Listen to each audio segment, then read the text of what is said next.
Today's episode is a great one. We're talking with Chantaie Allick of Rework, and it is an incredible conversation all about well-being and burnout and how everything is intertwined and how you can work to prevent burnout and how do you actually get a handle if you are burnt out using the Rework formula. So if you feel that this might be an appropriate time to be addressing burnout for yourself or a loved one, today's episode is for you. Take a listen.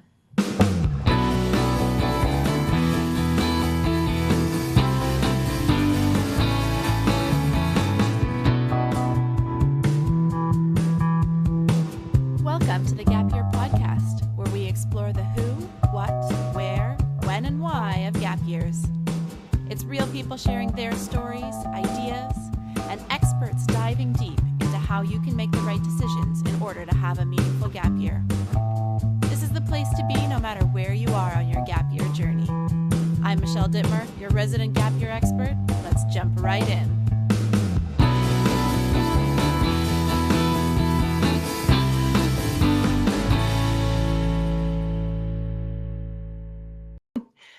Hey there, everybody, and welcome to the Gap Year Podcast. My name is Michelle Dittmer, and I am your host and Gap Year expert.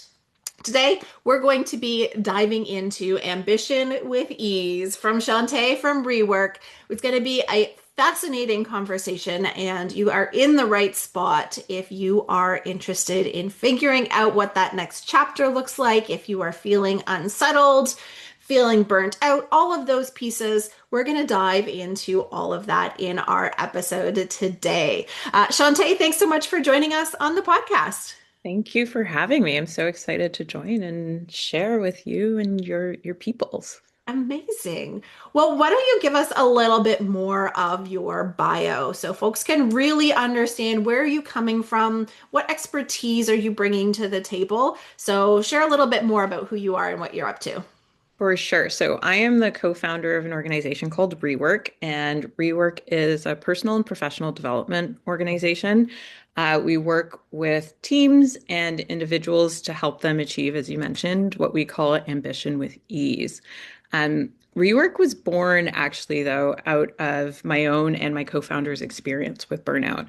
So my background is in first journalism and then marketing strategy. And I left the world of marketing and specifically tech marketing, quit my job with the intent to take a creative sabbatical. And about partway through that, I burnt out pretty badly. It was sort of the compound effects of many, many years of going hard, hard, hard. And in that time, I did a lot of research. I dove really deep into what was going on, what was happening to my body and my mind. Why couldn't I work? Why didn't I have any motivation? And my co-founder was doing a similar thing, but she had left intentionally to go on a rest journey. We worked at the same tech company. And we found that as we shared with people and shared our experiences and our journeys, it was resonating with a lot of folks. This was probably 2021, 2022. And in that time, as I was sharing my experience, I was also building a business and a consulting business.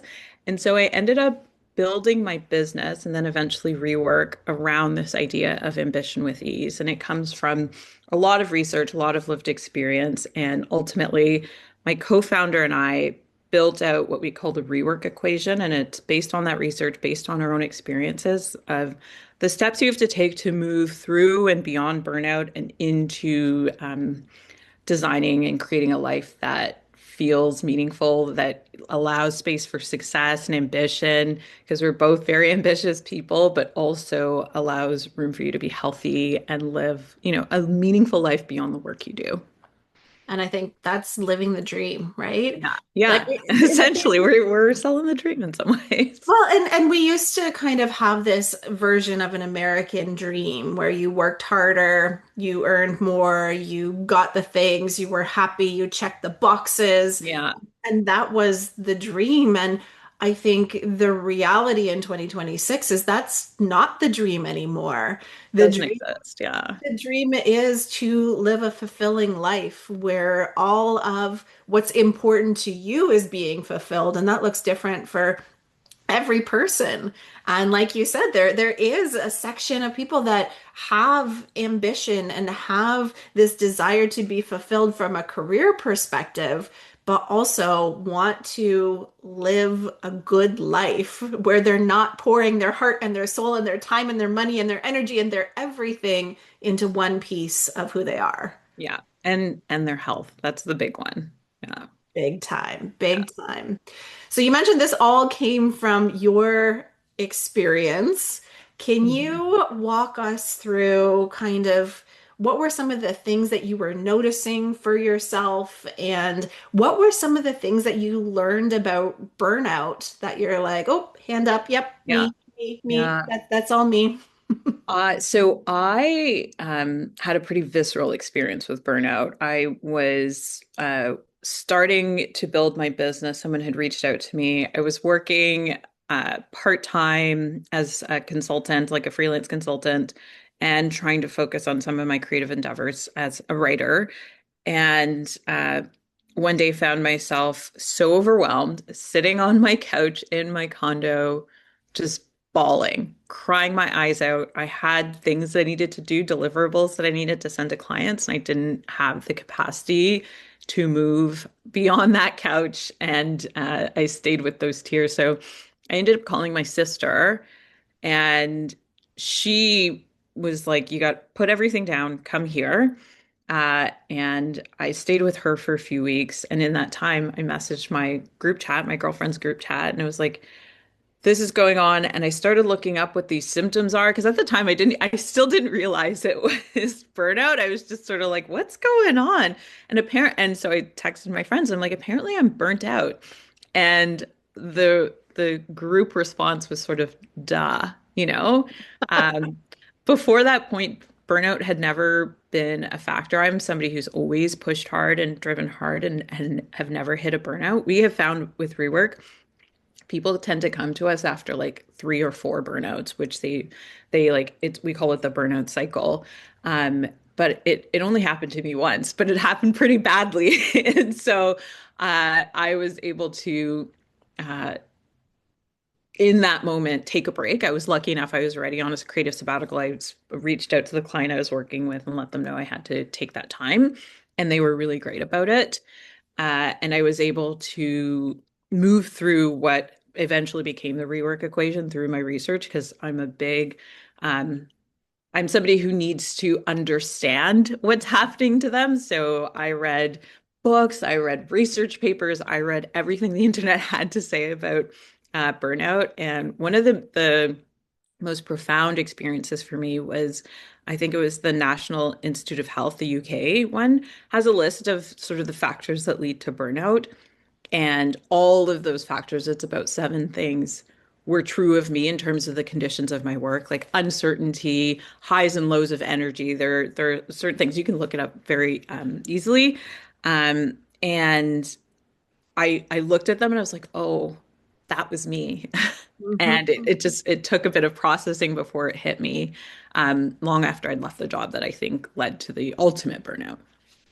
That's incredible. And I think for a lot of people, they don't necessarily recognize burnout as it's happening No, until their body says, you can ignore this no longer. yeah, no more. We're You shall not proceed is sort of what your body says, your mind says, everything sort of hits at once. Yeah.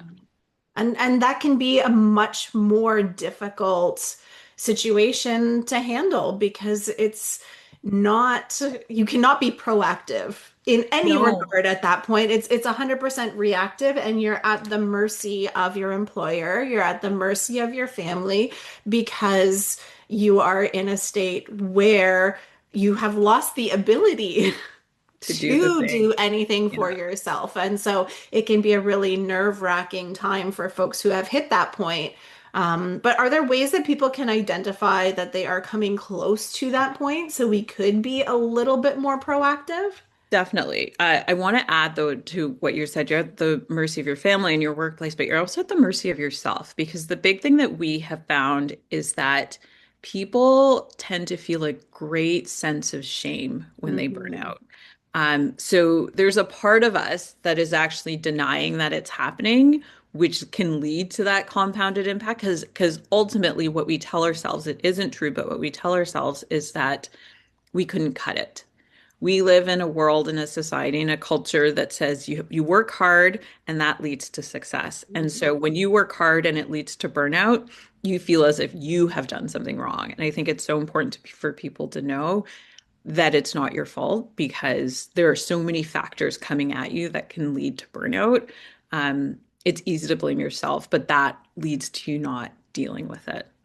So the big things when it comes to burnout, to answer your actual question, uh, to note are any sort of cynicism towards work. This was a big one for me because I love the work I do. I'm one of those lucky people who love the work I do.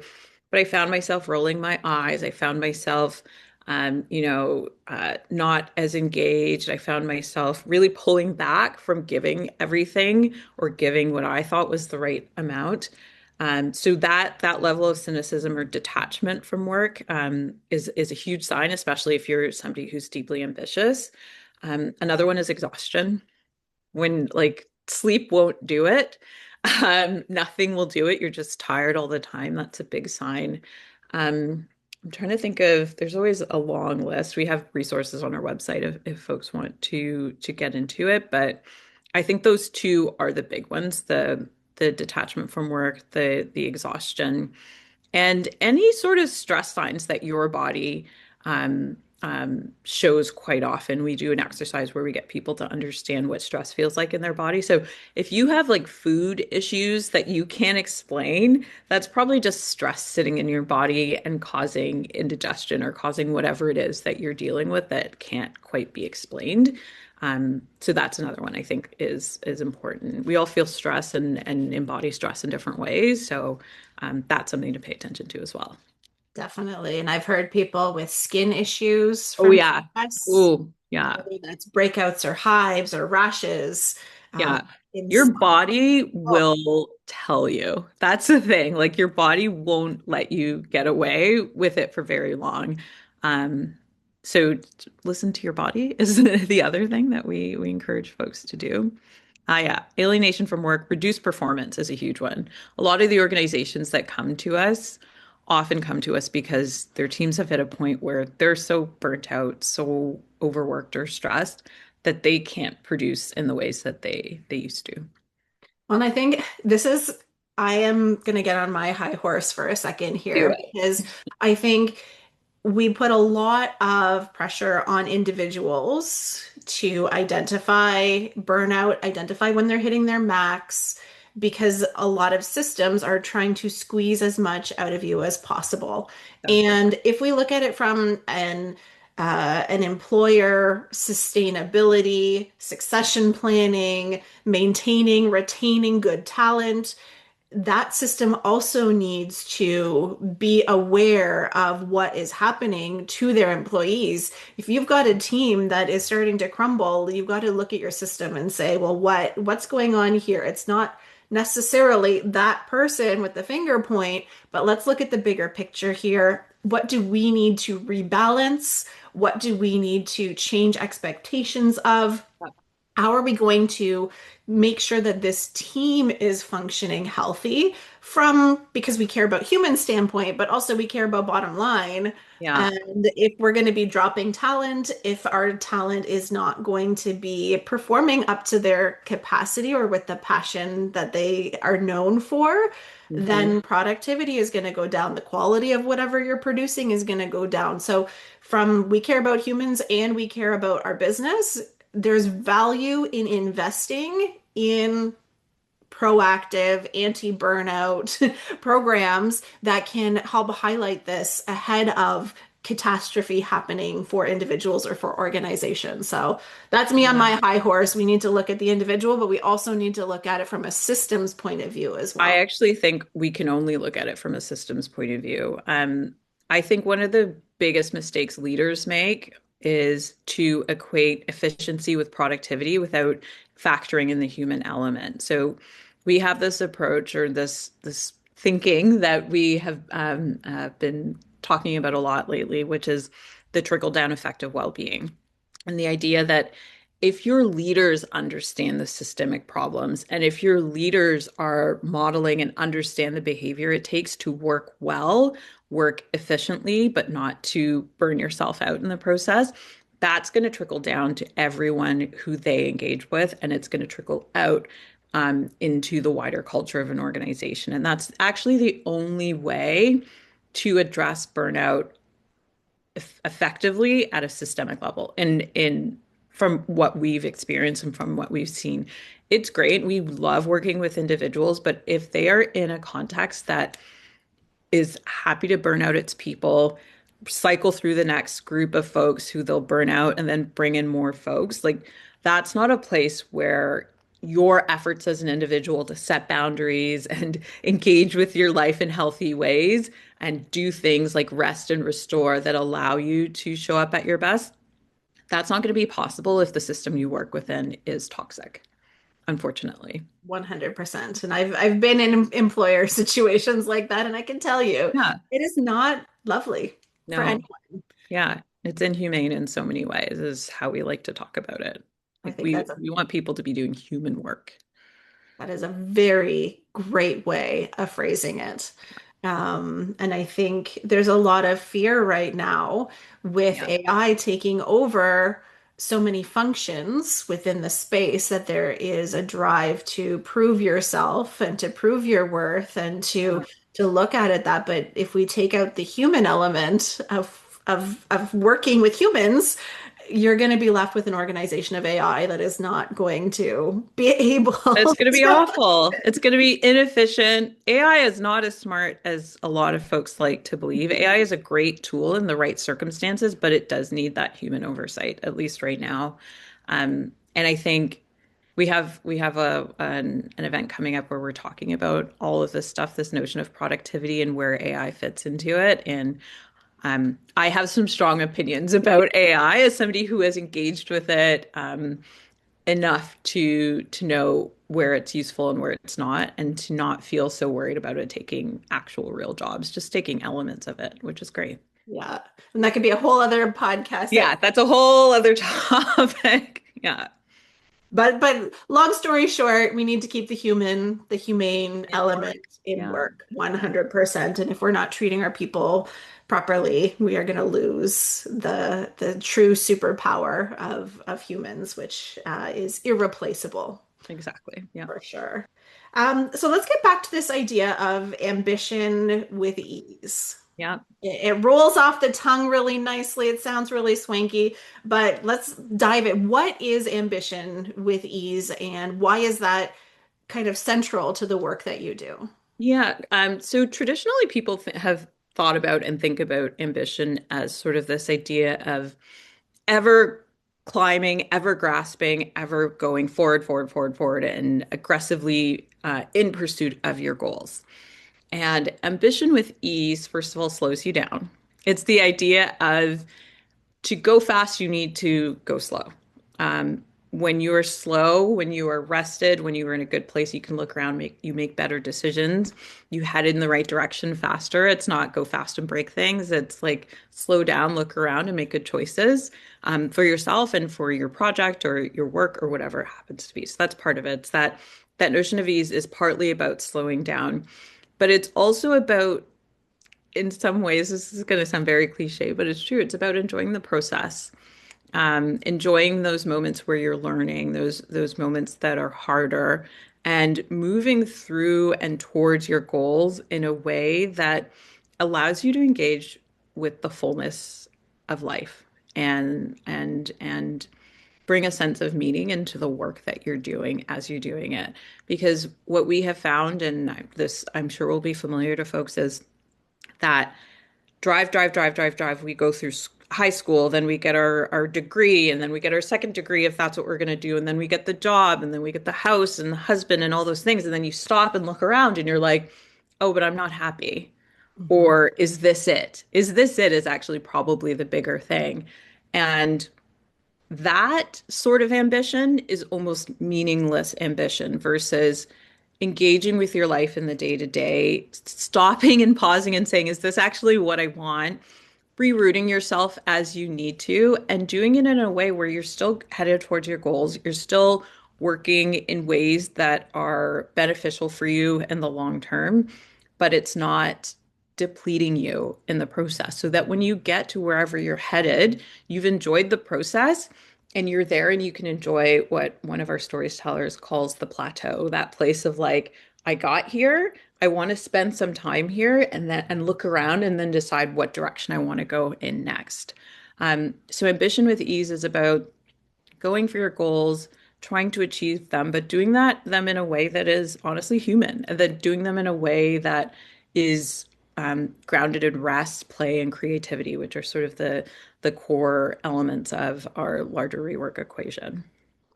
I love that because there you can live your life trying to check the boxes Yeah, and so many of us do. just looking at it like, hey, I've got 12 unchecked boxes. I'm not where I need to be. Hmm. So I'm nowhere until I check those boxes. And it's just always reaching, Yeah, reaching, and where never satisfied. and never satisfied and Yeah, never fulfilled. yeah, And I think that there is a big shift happening in the millennial generation, in the Gen Xers, even some of the older generations, where this pressure from capitalism, this pressure yeah, from the way that the pendulum in society has shifted, we're kind of pushing back against that and yeah, say, nuh-uh, yeah, nuh-uh. My everyday should bring me joy. yeah. And I'm not going to be reaching, but I'm going to be moving forward in on my own terms and in something that in a way that I can stop and smell the roses. I can enjoy my children. I can do that hike. I can do it. And I think that's a really powerful shift that employers need to be aware of if we get back on the employer side of things. Hmm. But for us as individuals as well, recognizing that's a really healthy place to To be be. approaching life from. Yeah, and you don't like it's not as if you need to sacrifice your paycheck if that matters to you. What you have to do, a big part of the work that we do is we get people grounded in their values and what matters to them. And for some people, that's money, and that's okay. There's nothing wrong with that. It is safety and it's security and it's a tool depending on who you are. And if that's important to you, you ground in that as you set your goals and as you sort of move forward from a place of well-being and making good choices in your life. Yeah, if I could give one gift to the world right now, it would be values work. Oh I yeah, 100%. Everybody needs to sit down and really evaluate what your personal values are, what your family values are, Yeah. because it's so enlightening in terms of when you are feeling dissatisfied for some reason. It's often that it's coming up against one of your values, Yeah. and You're out of alignment with your values in whatever way. 100%.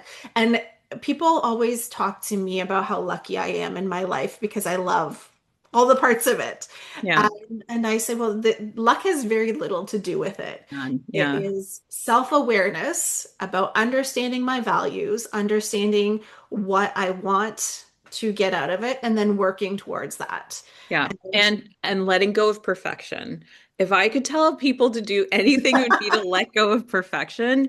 First of all, it doesn't exist. It's not a real thing. Perfection is not. And also, when you pursue perfection, you pursue something that you'll never achieve. And you pursue it in a way that is unhealthy. And it gets in the way of you taking the lessons when failure happens. Not if failure happens, when failure happens, because failure is a part of life. And I think for too long, our culture has been afraid of failure to the point where we are stifling ourselves in ways and making it harder for us to understand and see what we actually want for ourselves in our lives because we're pursuing this ideal image of what life is supposed to look like when that might not even be what you're after or what you need to be fulfilled in your life. So yeah, I would say values 100% because you need that sort of guide and guiding light, but also a willingness to make a mess in the process and clean up after yourself and keep moving forward and take that lesson and keep going. I love that. I think Yeah. that's such a beautiful message to for people to really sit with for a second Yeah. and to And it's a be hard one. and to Yeah. be okay with it because it's not natural to be okay with it. Well, I shouldn't say that. We have conditioned ourselves to not be okay with that. Yeah. Failure is just part of being human, and we have kind of bred that out of our thought patterns that we Yeah. should be accepting of that. And also perfection is like a direct route. Perfectionism is a direct route to burnout. Like 100%. direct right. Do not pass go. Just like, go from this to there because it's guaranteed when you have that mindset. Yeah. Now, when you're talking about all this work that you do, you keep using the word health Yeah. and wellness. What does that mean, and how does that play into the larger picture of things? Because I think this is really central to a lot of what you're talking about. So enlighten us a little bit. Share more about this health. Yeah. Yeah. So we talk less about wellness and more about well-being. And that's because we think about work through the lens of your being, your existence, your humanity. And so it's about maintaining that sense of well-being through activities, rest, play, and creativity are big things. That allow you to tap into and take care of yourself. The health side of things, we're very careful about this because I believe like a big part of the burnout journey for a lot of people is therapy. That's not what we do. That's something we would encourage everyone to like first step in this journey, get yourself a therapist because you're gonna be doing some deep work. But health for us or well-being for us is really about understanding and crafting a well-rounded life. And so for us, what that means, like understanding part of it is the entire rework equation is 5 steps. First is recognize. And recognize is actually about a lot of the things that we've talked about. Recognizing that you're burnt out, recognizing the systems that contribute to it, recognizing the thought patterns and habits and unhealthy ways of engaging with the world that are come to us from culture, come to us from our upbringing, whatever it is, recognizing those things and starting to challenge them and unlearn them. And then you get into the actual work of how do we address it? And that's where rest, play, and creativity come. Rest is a really hard thing for people because, again, shame comes up. We're not allowed to rest. You have to earn rest. You're lazy if you rest. But the thing is, we are most productive. We are our best selves when we are rested. It's about that idea of not pouring from an empty cup. So rest for us. A lot of people think that rest is sleep. Yeah, and it's not okay. Restquiz.com. I don't know if you've done this work, but Dr. Sandra Dalton Smith came up with this concept of the 7 types of rest, which is all over the internet. Started with her, and she has a free quiz on her website, the restquiz.com. And this was one of the first things I did when I burnt out, because what she gives you once you take the quiz is she identifies all the places of the 7 types of rest, she identifies where you might be depleted, where you might need more. And so that one was a really important one for me because a lot of people, like you said, associate resting with taking a nap, Mhm. when really resting is about emotional rest. It's physical, yes, but there's mental rest, spiritual rest, social Environmental. rest, sensory rest, creative rest. There are so many different types of rest that we aren't even aware of. So how can we even nurture and take care of in ourselves if we aren't aware that it is necessary? And then play is about being able to change your mind. It is literally the role that play plays in neuroplasticity and learning that we take advantage of and help people take advantage of in their lives and in their careers. And then creativity is how you start to apply new ways of thinking to the final step, which is new ways of being. And that's why we talk about well-being, because that new ways of being, new ways of leading, we call it sometimes, is really when you get to looking at your life and making practical new choices for yourself. It's very rarely quit your job. Our whole thing is don't quit your job, unless like that is truly the thing that you need to do. But we're trying to get people to a place of well-being within the context of their unique situation and their unique lives. So well-being for me is not going to look like well-being for you, for example. So I love equations. I think they are so helpful. It just breaks Me too. things down so crisply and clearly. But sometimes there are things also outside of equations that could help. So is there one other piece of advice or one other element that you would like the listeners to consider when they're thinking about their current situation? Absolutely. Self-compassion, aka be kind to yourself. Um, it is not something we started with, but the more we did this work with people, we realized the actual superpower you need to do this work in a meaningful way is the power and ability to be kind to yourself. So Dr. Kristen Neff, she is sort of the person when it comes to self-compassion, and her website is an amazing resource for exercises you can do. The self-compassion break is the one that we teach, and I would encourage folks to look up. But developing the habit of taking a pause and reminding yourself that you're human and you make mistakes and you're fallible is so important. And it is a skill that we are not taught. 100%. And I think when we make space for this type of work, we start to discover all of these skill gaps Yeah. that we have because with the Industrial Revolution, with the tech revolution, we're taught these hard skills about how do we work, how do we produce, how do we do this at the expense of learning about our personal values, learning about self-compassion. And Yeah. we've taken this curriculum and the pendulum has gone so far one way that we now have to take our extracurricular time, quote unquote, and really start to look, well, what are those other skills that I should be working on to achieve well-being and to be able to understand myself and how I want to live my life moving forward. Yeah. Do not let me loose on a primary or high school syllabus. Like, I would change so much about our education system. But again, that's another topic. But you're so right. There's so much that we don't learn and need. Yeah, and that's why I left being a high school science teacher. Yeah. So Yeah. again, maybe you'll come back for another three podcasts with us and Yeah. we can all We'll go dive into all the things. amazing. Chantaie, if somebody wants to get in touch with you or rework, where can they do that? How can they find you? How can they take advantage of all of the research and the work that you've already done?